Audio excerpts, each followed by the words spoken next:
Bonjour les C1, alors aujourd'hui nous continuons avec l'histoire du lion qui ne savait pas écrire. Tu as vu dans le début de l'histoire que ce petit lion ne savait pas écrire, mais ça lui était bien égal, car il savait rugir et montrer les crocs. Et pour un lion c'était bien suffisant. Mais un jour, il rencontra une lionne. Elle lisait un livre et elle était très belle. Le lion s'approcha pour l'embrasser, mais il s'arrêta net et réfléchit. Une lionne qui lit, c'est une dame. Et à une dame, on écrit des lettres avant de l'embrasser. Cela, il l'avait appris d'un missionnaire qu'il avait dévoré. Mais le lion ne savait pas écrire. Il alla donc trouver le singe et lui dit: Écris-moi une lettre pour la lionne. Le lendemain, le lion alla à la poste avec la lettre. Mais il aurait bien aimé savoir ce que le singe avait écrit. Alors le lion rebroussa chemin et ordonna au singe de lire la lettre.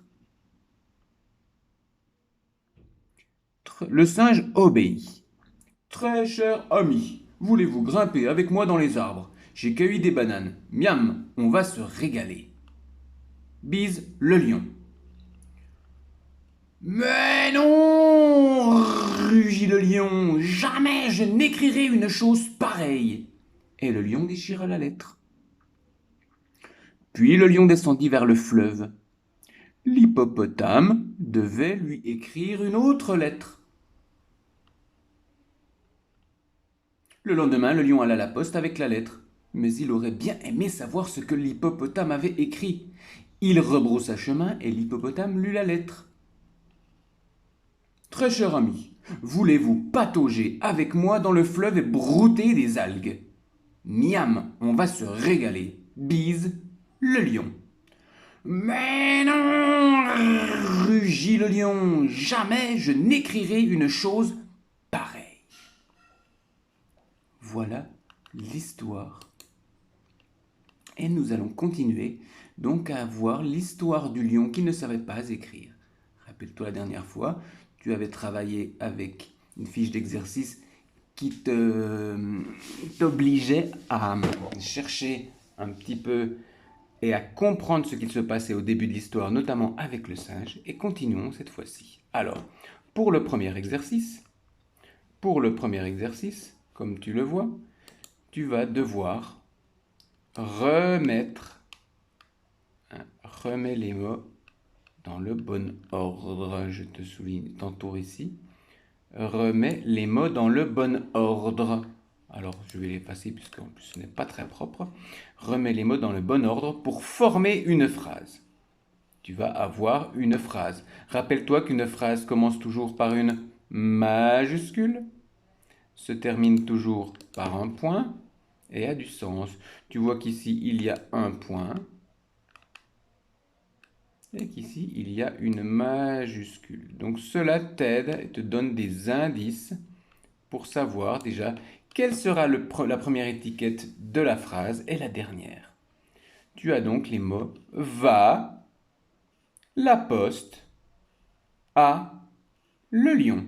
À toi de réfléchir pour mettre ces étiquettes dans l'ordre pour former une phrase que tu écriras ici en posant bien ton écriture sur la grosse ligne, plus grosse ligne que tu vois ici, et en respectant les petites lignes qui à chaque fois nous servent à écrire, ou les petites lettres comme le A qui sera entre les deux premières lignes, ou le L qui sera une lettre qui ira jusqu'à la troisième ligne.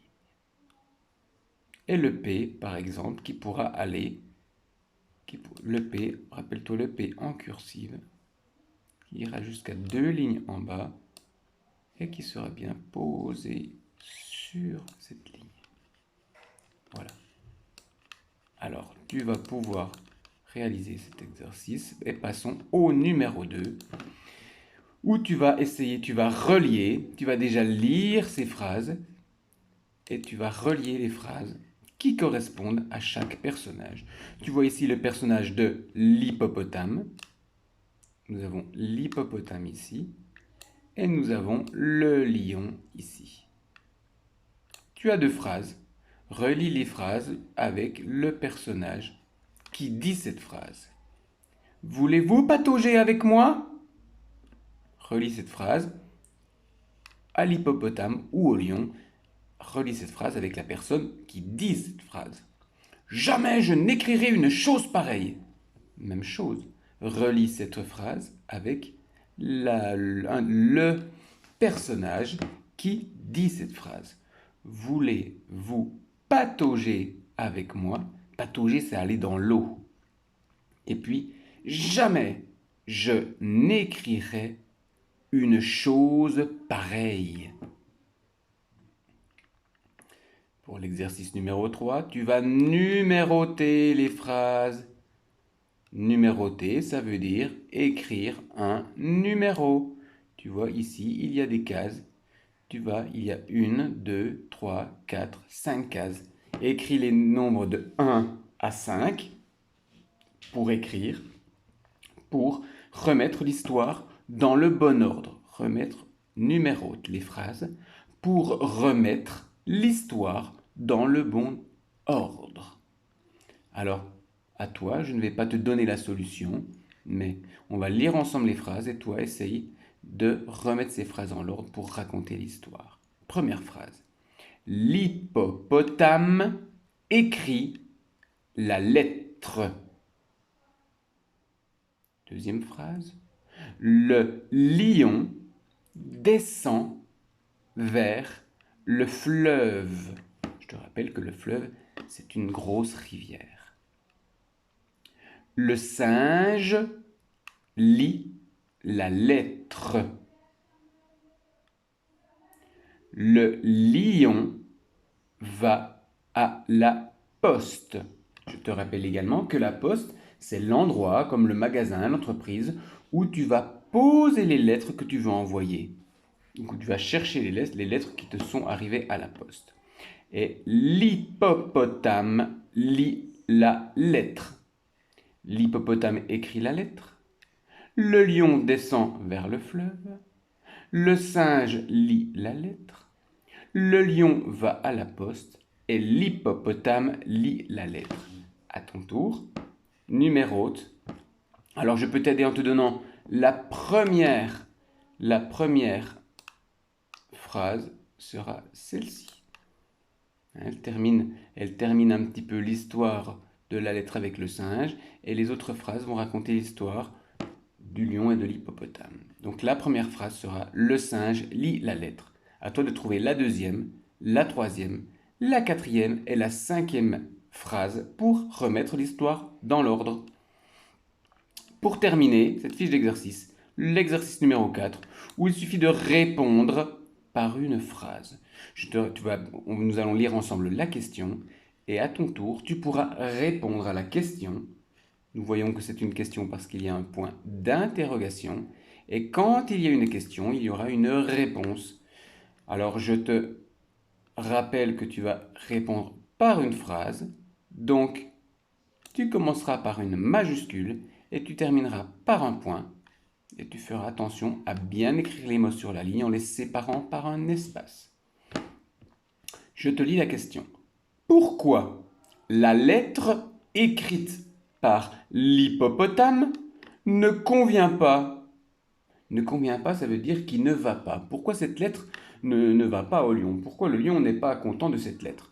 Pourquoi la lettre écrite par l'hippopotame ne convient pas? Essaye d'écrire la réponse. Cette fiche d'exercice a été expliquée.